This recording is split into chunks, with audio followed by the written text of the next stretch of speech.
Угадай, кто? Нихуя не угадал.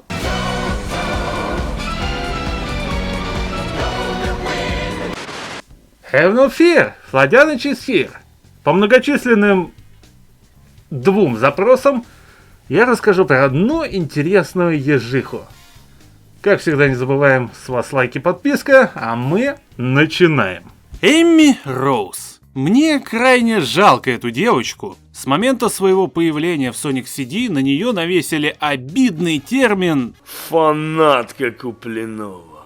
Начинала по классике того времени, когда мы в беде. Маленькая ежиха, тогда известная как Рози Раскаль или Плутовка Рози, тогда она еще носила зеленую майку с юбкой и собирала волосы ободком. Соник, разумеется, ее спас, что ему еще делать? Но уже по финальному ролику из того же CD видно, что компания ежихи ему не особо-то и нравится. Но Эмми уже не остановить. Пока это еще не так заметно. Спустя несколько камео в других играх типа Sonic Drift и Sonic Fighters или Sonic the Fighters, сюжетно история Эмми продолжается в первом Sonic Adventure. Здесь она уже повзрослевшая и редизайнутая по полной. Спокойные персиковые и зеленые цвета сменились на ярко-красный и белый. Кроссовки сменились сапожками, а юбка с футболкой на полноценное платье. Девочка-то подросла. Ха-ха-ха. Сюжетка Эмми, теперь уже Роуз, начинается с ее жалоб на рутину. Очевидно, что ежиха не виделась с Соником со времен заварушки с Металлычем. Бытовуху прерывает первое появление Керрера, а на девочку сваливается таинственная птичка Флик с амулетом и... Е100 Альфа, он же Зеро. Всю сюжетку он будет преследовать Эмми с новообретенным другом. Как у нее после такого не развилась боязнь роботов, не понимаю. Таким образом, мечтая о приключениях, ежиха опускается в свое собственное. Не без проблем, ее похищают и преследуют всю игру. Но в конце она все же дает отпор. Вы не думайте, я ее сюжетку не пропускаю, просто я это оставляю для ролика про саму игру. А потом Sonic Team просто берет и забивает. Во всех остальных играх она откатывается назад. Снова становится одержимой Соником. Например, в Sonic Heroes она подтягивает за своей погоней Крим и Бига. В Sonic 2006 она просто есть. И так каждую последующую игру. С ней тупо не знают, что делать. Обычно жалуются, что Sonic Team напридумывала персонажей, успешно их забывает.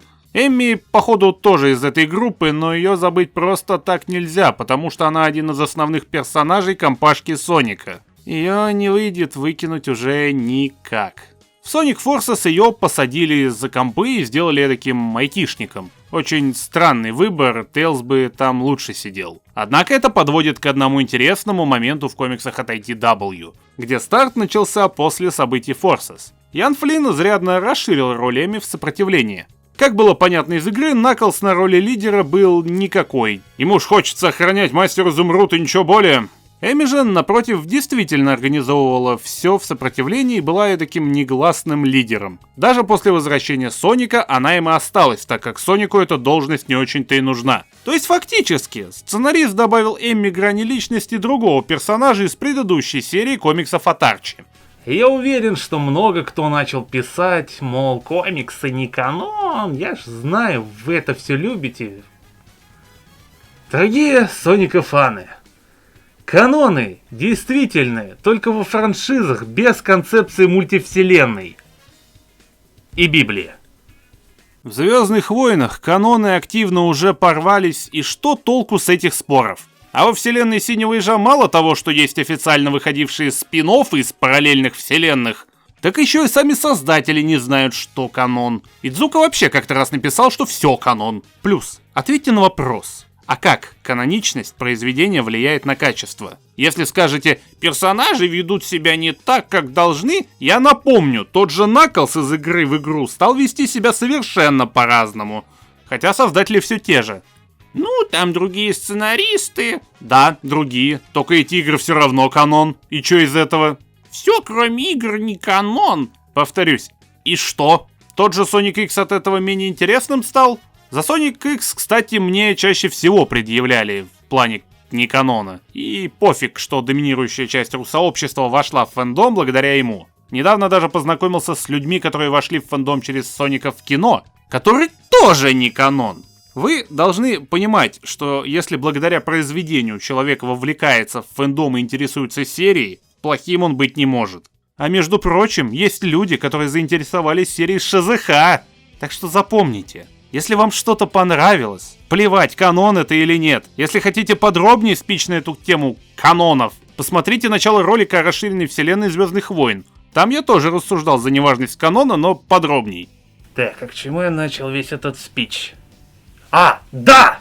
В комиксах Арчи фактическим лидером сопротивления, они же борцы за свободу, являлась принцесса Салли Эйкорн. Или Акорн, не суть. Дочь свергнутого короля Мобиуса, она занималась организацией планов по нападению, снабжению и прочей менеджментской деятельностью.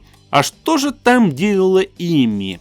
К сожалению, из-за наличия костяка в виде сюжета СТМа, Эмми вставить было банально некуда. Потому она периодически возникала на фоне. Сначала роботник ее похитил, чтобы Соник побегал с Металлычем.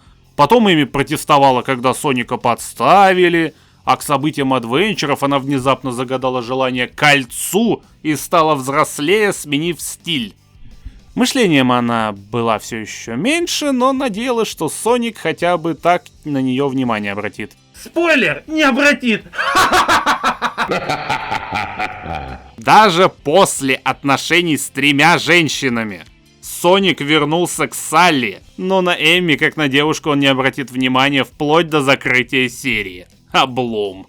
Плавно перетекаем в другую проблему Эмми Роуз. Ее отношения с Соником. Как бы сказал Бутчер, они дружат. Да, буйная мадама все время говорит за любовь-морковь с Соником. Я, может, Америку не открою для многих, все это понимают. Они ж не пара. Тут как с Фредом и Дафной в Скуби-Ду. Все уверены, что они пара, хотя они это никогда не озвучивали напрямую. Как ты ни крути, но мы не пара, не пара. Вот такая вот у нас запара. В играх Соник помогает Эмми именно потому, что они друзья, но не более. Ни одна, 2 девушки не смогли завоевать сердце ежа. Да, принцесса Элис его поцеловала, но Соник же не делал этого в ответ. Тем более, что он на тот момент был мертв. Сердечко Соник отдал исключительно Шэдоу. Если Эмми не в беде, Соник старательно ее избегает.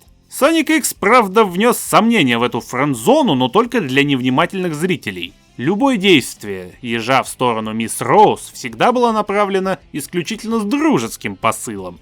Просто из-за своего ветра в голове и общего архетипа персонажей спидстеров он подает неправильные сигналы. Похоже, еще дамские угодники посылают. Ну то есть, Соник банально дразнит Эмми, сам того не осознавая. Знаете, кто бы ей больше подошел? Наклз или Шэдоу? И то, обоим пофигу будет. Но не так, как Сонику. У меня есть версия, почему в итоге фэндом любит канонизировать именно эту пару. Опять же, возвращаемся к Драгонболу. В ранних приключениях Гоку встретил бычьего короля горы Фрипан. Он был лучшим учеником мастера Роша, у которого позже учился сам Гоку. И у этого короля была дочь Чичи. Девка мощная, но от страха могла испепелить кого угодно. И вот в ходе короткого приключения и возможного непонимания Чичи влюбилась в Гоку. И спустя много лет нашла его на очередном турнире, где Гоку любил участвовать. Только она пошла дальше. Чичи в итоге вышла за него замуж и родила от него 2 детей. При этом сама Чичи жена заботливая, но свирепеет, когда Гоку вовлекает детей в свои приключения. И вот юная и частично взрослая Чичи могла стать прообразом Эмми Роуз. Ошибочно называют Эмми Цундерой. Минутка просвещения. Цундеры. Человек, который язвительно агрессивно ведет себя с объектом своей симпатии. С одной стороны, в Sonic X она немножко похожа на этот архетип, но давайте брать за основу игры. И скажите, где там Эмми? И скажите, где в играх Эмми Цундеры? Наклза я там четко вижу. Вот он истинная цундерка. Эмми же больше склоняется к Ундере. Ундере. Персонаж, который говорит «да» или «я согласен» почти на все, что говорит объект любви. Они зависят от своего любовного интереса и не знали бы, что бы без него делать. Разумеется, Эмми не на 100% такая, но доминирующая часть ее личности все же зависит от Соника. Раньше такой архетип я называл Яндера на минималках. К нему же относятся и Харли Квинн, также в прошлом зависимая от Джокера, а ныне от Айви. В сравнении она больше похожа с Эмми, даже свой молот есть. А вот в комиксах Арчи на параллельном антимобиусе, где все герои злодеи и наоборот, Эми тоже подросла, но костюмчик не поменяла и стал уже чистейшей яндерой, а молот модифицировала из дробящего в колющее орудие. Ее даже местный Соник боится, хотя он тут абсолютный король. По способностям моднявая ежиха не сильно выделяется, по крайней мере, так говорят официальные источники. Однако с учетом размеров и веса Эми, Пико молот требует неплохой физической подготовки, чтобы им орудовать. Я сомневаюсь, что он весит как настоящие Пико молоты и явно потяжелее молотка Харли. Прибавляем еще момент, что Эми умудряется при атаке разносить стальные машины работника, двигать каменные плиты и не только, и из чего мы делаем вывод, что силушкой с виду хрупкая девушка обладает недюжей. Да это поролоновая кувалда, вы притворяетесь! Добавляем навыки акробатики, вспоминаем, что в Sonic Adventure Эми при разгоне могла ударом молота об землю сделать двойное сальто. Для такого тоже нужна хорошая подготовка, знаете ли. Я понимаю при этом, что говорю о вестибулярке в серии, где многие умеют прыгать, свернувшись клубком и потом стоять на ногах без головокружения. Теперь о дополнительном. Есть еще две способности, которые присутствовали в паре мест, но не узаконились на Эми. В Сонике 2006 любвеобильная Роза умела становиться невидимой, а в Сонике X она могла призывать новый молот в руку. Сделано это было шутки ради, но данная способность на самом деле смотрелась бы клево. Хотя тогда пришлось бы переработать подход к боям. Интерпретациями маловато. Sonic X, Sonic Boom, недавний Sonic Prime, да странный фильм «6 демонов Эмили Роуз». Неожиданно! Шутка! Не попались? Молодцы! Про Sonic X много не скажешь. Простая девчонка, мода, подружки, мальчишки. Ее любовь к Сонику подробно рассказывается только здесь. В играх она, как правило, с одной идеей фикс. Хочу я замуж хочу, да ты не бойся, я все оплачу, надеть бы белое платье, пойти танцевать, а ты противный все зовешь в кровать. В Сонике Boom Эми более вменяемая, что странно на фоне карикатур остальных персонажей сериала. Здесь упор ежиха делает на психологию и старается лезть с решениями даже туда, куда не просили. По акробатике стало еще лучше. Теперь она перемещается как настоящий ассасин или Лара Крофт.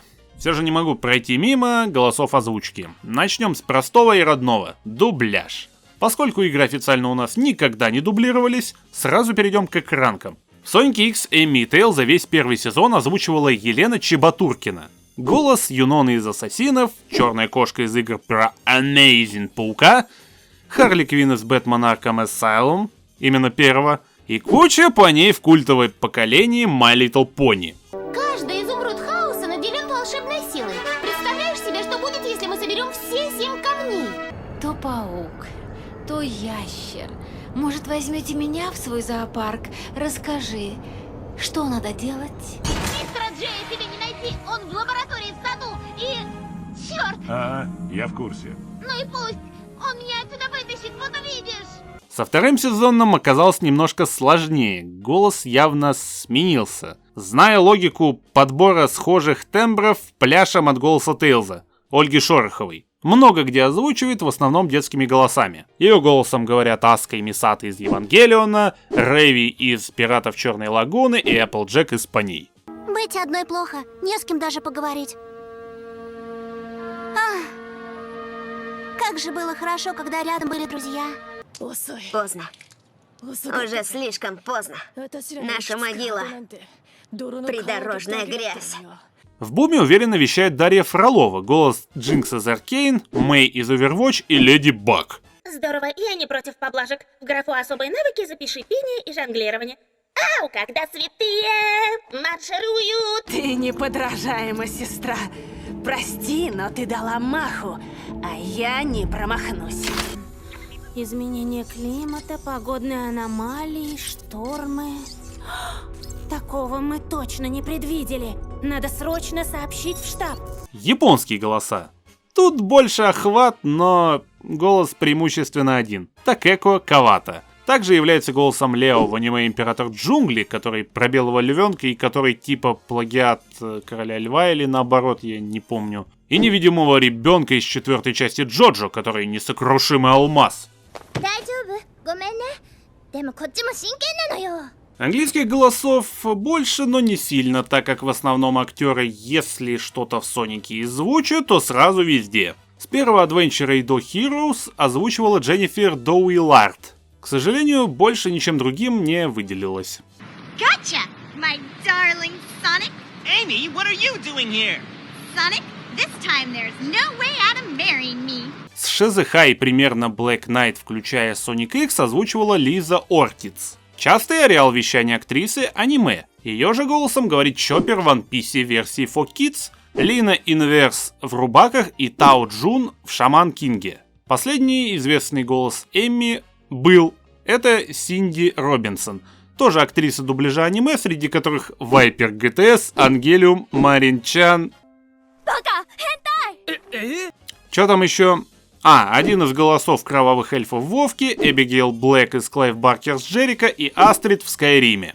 If this is what he wants in order to break the curse, then we should do it, no questions asked. Just one of the benefits of sharing a bunk with her. Now if we could just work on the bedwetting. You're responsible for the Siege of Solitude. By Sithis, this undermines all our plans. Про голос озвучки в Sonic Prime я расскажу, пожалуй, в отдельном ролике, когда он целиком выйдет. Потому что рассуждать про сериал, который не вышел до конца и есть пока только 8 серий, по-моему, несуразно. А на этом все, ребят, пожалуй. Если мы это успели выпустить до Нового года, что вряд ли, с наступающим вас! И надеюсь, следующий год будет гораздо лучше, чем этот. А если уже после, то с наступившими, надеюсь, вы отлично проводите время. Хотел бы я сказать на этом все, но не совсем. Как вы заметили, активность на этом канале последние 2 года увеличилась, поэтому я предлагаю небольшой интерактивчик. Пишите комменты под этим роликом или под каким-нибудь из предыдущих, которые были, начиная, по-моему, с Синистера. И в ближайшее время постараемся сделать ролик, интерактив в виде ответов на вопросы в видеоформате. Если вас заинтересует, я в любом случае это сделаю, так что какая разница. Хотите пишите, хотите не пишите, но если напишите, будет шикарно. А теперь на этом точно все, ребят. Подписывайтесь, лайки. Ну и, не знаю, рекомендуйте друзьям, наверное, если это реально интересно. А то я уже начинаю, честно говоря, сомневаться. Так что... Peace, ребят.